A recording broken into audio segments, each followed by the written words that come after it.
Welcome back to another exciting video. Today we will venture into the less explored cosmic corners of Marvel Comics and look at a character that has been quietly lurking there. Ladies and gentlemen, meet the Terminators from the Rom of the Spaceknight comics. Some of you look a little confused. Don't worry, most of you have probably never heard of any Terminator except our good friend who keeps saying, "I'll be back." But that's what we're here for. You just need to sit back, relax, and hang on tight as we pull the curtain back over the Terminator mystery right here on Marvelous Videos. Before we go into our explanation, we have a very small request. If you like our content, please support us by subscribing to our channel. This is a small click for you, but for us it means a lot. Thank you, and let's begin.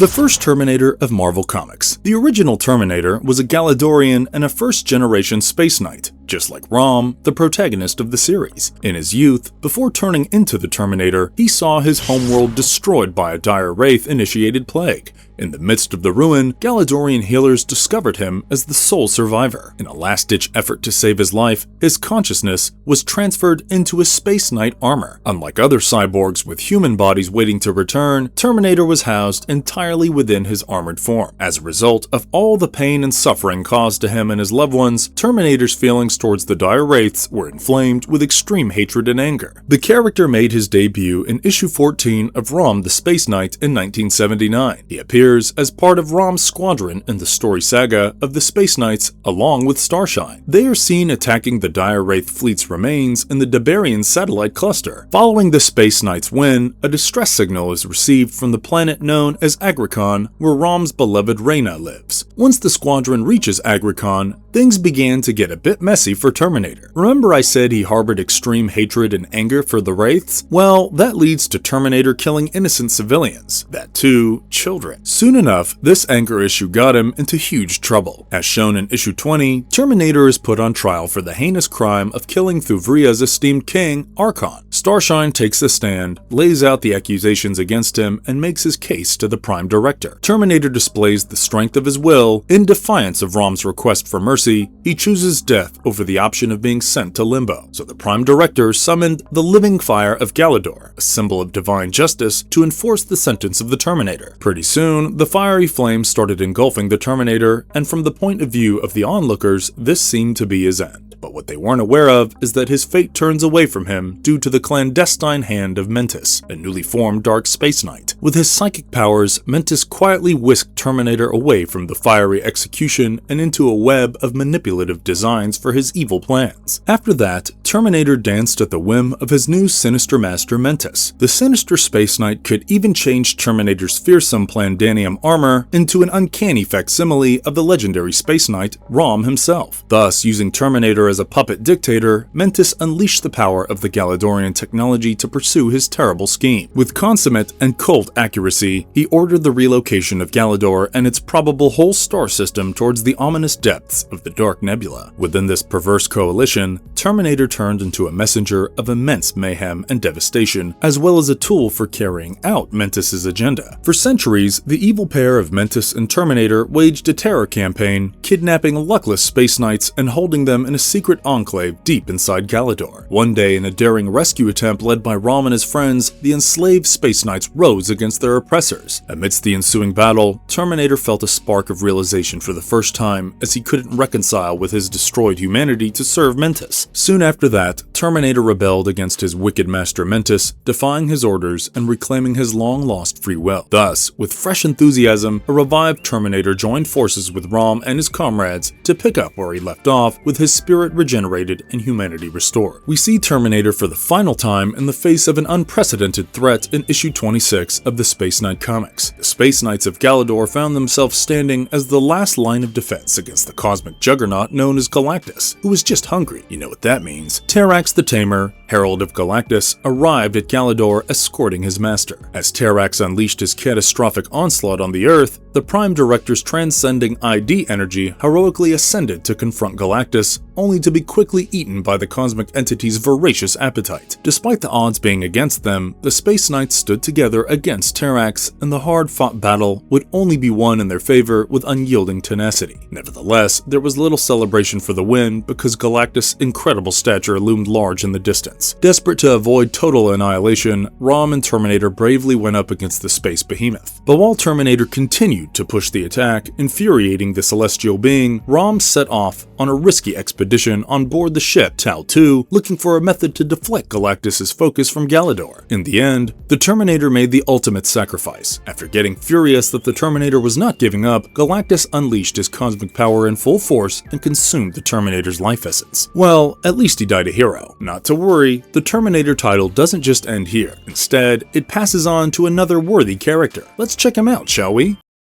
The second Terminator of Marvel Comics. The second Terminator from Marvel Comics was the firstborn son of Rom. He was called Prince Balin. The character was introduced in the very first issue of the comic series called Spaceknights, which was released in 2000. Let me repeat myself, Balin was a Galadorian and the firstborn son of Rom and Brandy Clark, who wore the armor of the Terminator. Balin also had a little brother, Tristan, who had always strived to stand up to his brother and father, but the youth and immaturity of Tristan only helped to overshadow himself with the honors of his brother Balin. Following their father's strange absence and apparent death, Balin was seen by many as the destined heir to Galador's coveted position of Prime Director. His expectations were crushed, however, as he neared his father's sentient weapon, Axidar, also known as the Neutralizer. The weapon rejected Balin despite his pedigree because of his deep-seated rage and inner conflict. After this, Balin took over as the leader of the Space Knights and took them to the planet Trion to stop an uprising that was being planned there. While talking to Val, another Space Knight comrade, regarding their mysterious new enemies, Tristan interrupts, claiming that the enemy troops were none other than the malevolent Dire Wraiths, as seen in a disturbing premonition. However, Balin plays off his brother's visions as mere hallucinations. But of course, as Tristan had feared, the Space Knights were, alas, attacked. As the battle started, Val and Tristan ignored orders to stay in sickbay and entered the fray. As Trions watched Space Knights fight what appeared to be both sides of their own, the confusions of the battle raged on. In the ensuing battle between the Space Knights and Wraith Knights, Balin managed to penetrate through a Wraith Knight's defenses and smash its power core. The two fell, starting to descend to the ground with Balin unconscious. Courageously, Tristan saved his elder brother by catching him in midair and carrying him on his back to join the others. Balin's boiling fury finally topped the note with a conflict with a Galadorian vanguard, wherein he ignored clear orders to stand down and confronted the enemy, among whom was their commander, the Supreme Wraith Knight. Because of this daredevil move, the Space Knights were pitted squarely against their opponents. The subsequent fight occurred within the vast space expanse surrounding the planet Angelica. Just when all seemed lost for the Space Knights, a Deus Ex Machina occurred. Axidar, Galador's sentient weapon, suddenly appeared and bonded with Tristan. Now empowered, Tristan took up Galador's mightiest weapon and used it to destroy numerous Wraith Knights, sending a monstrous Deathwing creature back to Limbo and saving the embattled Space Knight squad from the brink of destruction. After the war was over, the Space Knights regrouped on Galador to deal with the aftermath. Balin was called before the Board of Inquiry to account for his disobedience, fully accepting responsibility for the unauthorized actions of the squadron and offering his resignation from the commission in Space Knight's army. Instead of going through the disciplinary process, Balin was rather unexpectedly awarded a Medal of Honor for his bravery and service. Isn't that lovely? Later, Balin sought Tristan out at one of their father's old haunts for a very emotional discussion. At the end of the story, Balin compliments Tristan's choice to name their mother, Brandy Clark, as the new Prime Director of Galador. Yep, Balin was proud of his younger brother.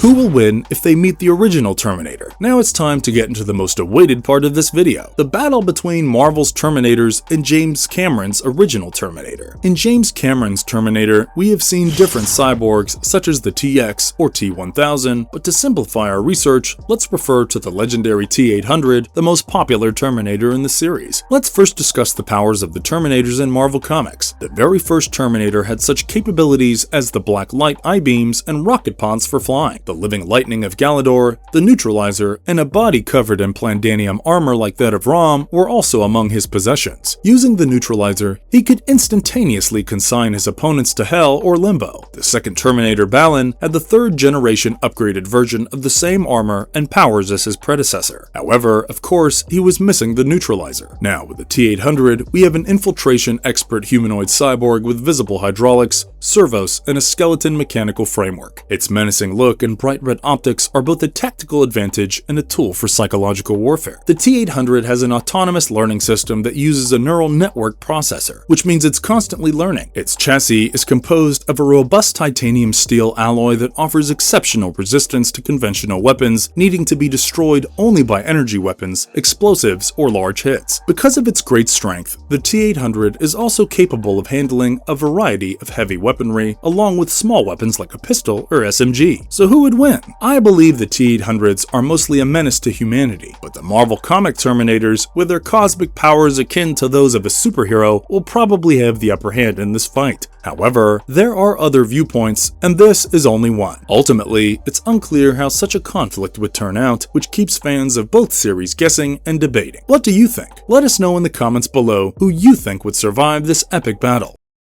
Marvelous verdict. That's all, folks. The Terminator's battles against mighty foes like Galactus and the Dire Wraiths speak of their eternal valor and dedication to the protection of the universe. But modern audiences, especially the younger ones who haven't seen their escapades in the big screen, tend to be ignorant about their legacy. We're eager for the day when the Space Knights finally get their due credit in the spotlight and their acts of cosmic bravery ignite movie theaters worldwide. Now, wouldn't that be great? I hope you enjoyed this video. If so, remember to show us your support by destroying that like button. Also, don't forget to share this video with all your pals. I will see you next time. Hasta la vista, babies!